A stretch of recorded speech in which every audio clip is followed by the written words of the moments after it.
अस्सलाम वालेकुम रहमतुल्लाहि व बरकातुहू। दुनिया के मुअज़्ज़ज़ नाज़रीन को खुश आमदीद। नाज़रीन, इस वक्त की बड़ी अहम खबर आपके साथ शेयर करते हैं। आपको बतला दें कि आज की ये खबर बड़ी ख़ास होने वाली है। आप इस खबर को मुकम्मल देखें और इसको ज़्यादा से ज़्यादा शेयर करें। नाज़रीन, आपको बतला दें कि अज़ीम दीनी दानिशगाह दारुल उलूम देवबंद की राब्ता मदारिस इस्लामिया अरबिया की मजलिस आमिला का इजलास आज 19 दिसंबर 2021 बरोज़ इतवार बाद नमाज इशा मुनक़िद होगा।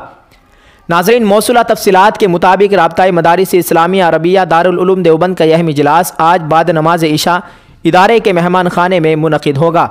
इस सिलसिले में राब्ता मदारिस इस्लामिया दारुल उलूम देवबंद के नाज़िम मौलाना शौकत बस्तवी ने बतलाया है कि राब्ता मदारिस इस्लामिया दारुल उलूम देवबंद की आमिला का एक रोज़ा इजलास आज इदारे के मेहमान खाने में मुनक़िद होगा, जिसमें जुमला अराकीन आमिला की शिरकत मुतवक्को है। उन्होंने बतलाया है कि इस इजलास का अहम एजेंडा जदीद कौमी तालीमी पॉलिसी का जायज़ा लेना है, जबकि मदारिस के दरपेश चैलेंज और दीगर अहम मौज़ूआत पर फैसले लिए जाएंगे। उन्होंने बतलाया है कि कोरोना के सबब मदारिस में एक तवील मुद्दत के बाद तालीमी सिलसिला शुरू हुआ है और इस तवील वक्फे में तालीम का ज़बरदस्त नुकसान हुआ है। इस नुकसान की भरपाई तालीम व तरबियत, मदारिस के हिसाब व किताब जैसे मौज़ूआत भी ज़ेर गौर आएंगे।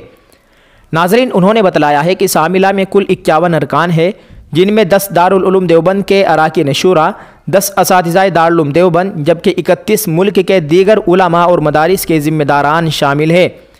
वाज़ेह रहे कि राब्ता मदारिस इस्लामिया दारुल उलूम देवबंद का निहायत अहम शोबा है, जिससे मुल्क भर के तकरीबन 4000 मदारिस मुंसलिक है, जो दारुल उलूम देवबंद के निसाब के मुताबिक तालीम व तरबियत का निज़ाम अपने यहाँ नफाज किए हुए हैं।